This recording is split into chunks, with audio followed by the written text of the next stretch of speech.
बिस्मिल्लाहिर्रहमानिर्रहीम। नाजरीन, हम आपको अपने चैनल पे वेलकम कहते हैं। आज की वीडियो में हम देखेंगे कि सैलरीड पर्सन की इनकम टैक्स रिटर्न कैसे फाइल होती है।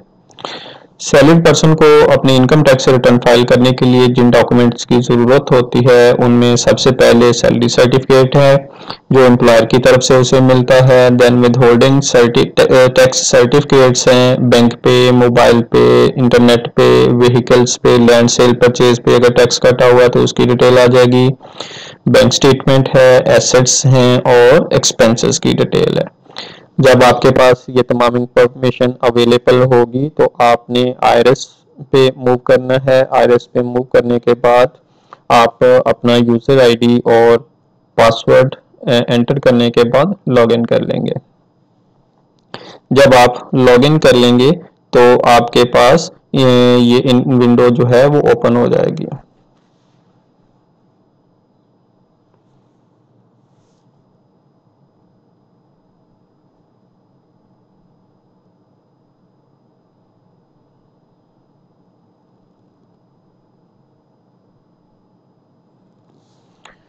जब आप लॉगिन कर लेंगे तो आपके पास ये विंडो ओपन हो जाएगी। इस विंडो में salaried income tax return file करने के लिए आपने डिक्लेरेशन में जाके दूसरी कॉलम में पहली जो एंट्री है सैलरी रिटर्न फॉर इंडिविजुअल्स, इसको सिलेक्ट कर लेना है। उसके बाद आप पीरियड सिलेक्ट करेंगे। हम 2021 की रिटर्न फाइल कर रहे हैं तो मैं जुलाई 20 से जून 21 का पीरियड सिलेक्ट कर लेता हूं तो मेरे पास ये स्क्रीन ओपन हो जाती है। इसमें आपके पास सबसे पहले सैलरी इनकम की डिटेल आ रही है। उसमें जो आपकी सैलरी इनकम सैलरी सर्टिफिकेट पे डाली हुई है वो आप इधर मेंशन कर देंगे। लेट्स सपोज मैंने 15 लाख जो है वो एक साल में अर्न किया तो मैं इधर डाल के उसको कैलकुलेट कर लूँगा। आरएस में जो भी आपने एंट्री डालनी है वो वाइट सेल में डलती है और कैलकुलेट करते हैं तो ऑटोमेटिकली उसके तमाम जो इम्पैक्ट्स हैं वो कैलकुलेट हो जाते हैं। देन अगर आपके पास कोई अगर कैपिटल एसेट है या अदर सोर्स इनकम है या आपकी कोई फॉरेन सोर्स इनकम है तो वो आपने रेलेवेंट हेड में उसको एंटर कर देना है। उसके बाद आपके पास ये डिडक्टिबल अलाउंसेस की टैब आ रही है। डिडक्टिबल अलाउंसेस वो अलाउंसेस होते हैं जो आपकी इनकम में से डायरेक्टली जो है वो लेस हो जाते हैं। उसमें ज़कात है, educational expenses of your children है और चैरिटेबल डोनेशंस अंडर क्लास 61 है। अगर कुछ है तो वो आप एंटर कर लेंगे। देन टैक्स रिडक्शंस हैं। ये टैक्स रिडक्शंस जो हैं ये नॉर्मली टीचर्स को इसका बेनिफिट मिलता है। तो अगर आप कोई गवर्नमेंट टीचर हैं या किसी प्रोफेशनल अदारे के आप टीचर हैं तो आपको आपकी सैलरी पे 25% टैक्स रिडक्शन हासिल हो जाती है, वो आप इधर एंटर कर देंगे। देन टैक्स क्रेडिट्स हैं। अगर आपने कोई डोनेशन पे किया है, आपने कोई इन्वेस्टमेंट की है तो उस पर आपको डिफरेंट टैक्स क्रेडिट्स अवेलेबल होते हैं, वो आप इधर उनकी इंफॉर्मेशन एंटर कर लेंगे। देन एडजस्टेबल टैक्सेस है। एडजस्टेबल टैक्सेस में जो सैलरीड पर्सन का टैक्स कटेगा वो salary of employ under section 149 में आएगा। तो हम लेट्स सपोज आपकी 15 लाख की सैलरी पे 60,000 टैक्स कट गया था, वो हम एंटर करके इसको कैलकुलेट कर लेंगे। मैंने आपको बताया था कि आपने विथहोल्डिंग टैक्स सर्टिफिकेट्स भी लेने हैं। उसमें क्या हो सकता है, वो कोई आपका बैंक प्रॉफिट हो सकता है, कैश विड्रॉ पे टैक्स कटा हो सकता है, आपने न्यू व्हीकल रजिस्टर्ड करवाई या पुरानी को ट्रांसफर करवाया उस पर टैक्स कट जाएगा। आपका इलेक्ट्रिसिटी पे कट जाता है, टेलीफोन, सेल फोन और इंटरनेट पे आपका टैक्स कटा होगा। सेम प्रॉपर्टी की सेल और प्रॉपर्टी की परचेज पे टैक्स कटता है, या आपके अगर कोई एजुकेशनल इंस्टीट्यूशन में बच्चों की फी पे कर रहे हैं उस पर टैक्स कटता है। तो जो भी आपका टैक्स कटा होगा आपने रेलेवेंट टैब में उसको एंटर करके ऊपर से जाके कैलकुलेट कर लेना है।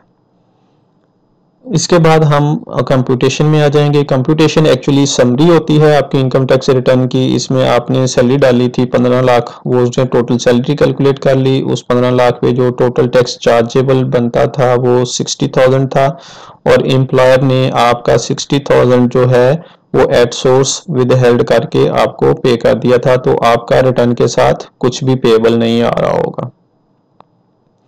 ये आपकी इनकम टैक्स रिटर्न थी सैलरीड पर्सन के लिए। देन हम चलते हैं पर्सनल एक्सपेंसेस की तरफ। लेट्स पर्सनल एक्सपेंसेस का ये ब्रेकअप भी आ रहा है, आप इनको 1 by 1 भी एंटर कर सकते हैं, या आप लमसम में जो है एक टोटल अमाउंट एंटर कर सकते हैं। लेट्स सपोज मैं कहता हूं जी मेरे 700,000 के एक्सपेंसेस हो गए थे एक साल में, तो वो कैलकुलेट करूंगा तो वो मेरा टोटल इधर आ जाएगा। देन है एसेट्स। एसेट्स की डिटेल में आपके पास अगर कोई एग्रीकल्चर प्रॉपर्टी है, आपके पास कमर्शियल, रेजिडेंशियल या इंडस्ट्रियल प्रॉपर्टी है, आपके पास कोई बिजनेस कैपिटल है, एनिमल्स हैं, बैंक बैलेंस है, व्हीकल्स हैं, प्रीशियस एसेट्स हैं, हाउस होल्ड आइटम्स हैं, पर्सनल एसेट्स हैं, जो भी इंफॉर्मेशन होगी वो आपने रेलेवेंट सेल में एंटर कर देनी है। मैंने एक साल में जो है वो 15 लाख अर्न किया था, उसमें से 7 लाख मैंने जो है वो एक्सपेंस आउट कर दिया और 8 लाख मेरे पास बच गया था। तो मैं ये कहता हूँ जो 8 लाख मेरे पास कैश इन में हैंड में ही था, तो मैं अपने जो मेरे पास एक्सपेंसेस पड़े हैं कैश इन हैंड पड़ा हुआ है, इसमें मैं 8 लाख जो है वो ऐड कर देता हूं। तो 29 मेरे पास पहले था, 8 में ऐड करूंगा तो ये 37 मेरे पास कैश इन हैंड मेरा इंक्रीज हो जाएगा। तो ये मेरे टोटल एसेट्स हैं। और इसके बाद मैं रिकंसिलिएशन में आ जाऊंगा। रिकंसिलिएशन में मूव करने के बाद ये मेरा करंट ईयर का टोटल है और ये मेरे प्रीवियस ईयर का टोटल है। तो मेरे करंट ईयर के जो एसेट्स हैं वो प्रीवियस ईयर्स के एसेट्स से 800,000 से इंक्रीज कर गए हैं। तो अब जो 800,000 है जो इंक्रीज हुआ है, इसकी मैंने रीजन बतानी है किस वजह से इंक्रीज हुआ था। तो मैंने 1500,000 अर्न किया था, मैं वो इधर अपने इनफ्लोस में लिख दूंगा। इनफ्लोस से आपकी जो वेल्थ है वो इंक्रीज होती है। ये आपकी आपने इनकम टैक्सेबल अर्न की, एग्जेम्प्ट अर्न की, आपको रेमिटेंस मिली, इनहेरिटेंस मिली, गिफ्ट मिल गया, उससे आपकी वेल्थ इंक्रीज हो जाती है। और ये आउटफ्लोज हैं, आउटफ्लो से आपकी वेल्थ डिक्रीज हो जाती है। तो ये जो 800,000 का इंक्रीज आया है, ये कैसे इंक्रीज आया है उसको मैंने रिकंसाइल करना है। तो मैंने 15 लाख अर्न किया था जो मैंने अपनी सैलरी में एंटर किया था, और 700,000 के मैंने एक्सपेंसेस कर दिए थे जो मैंने अपने पर्सनल एक्सपेंसेस में एंटर कर दिए थे। देन जो मेरी इन दोनों का नेट हो वो 800,000 ही बनता है। तो जब मैं इसको कैलकुलेट करूंगा तो मेरी जो अनरिकंसाइल्ड अमाउंट है वो 0 हो जाएगी। रिटर्न फाइल करने से पहले आपकी रिकंसिलिएशन में ये टैब जो है इसका बैलेंस 0 होना जरूरी है। ये जी आपकी कंप्लीट रिटर्न थी।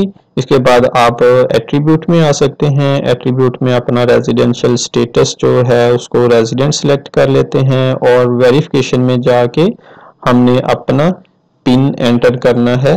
पिन एंटर करेंगे तो हम इसको वेरीफाई कर लेंगे।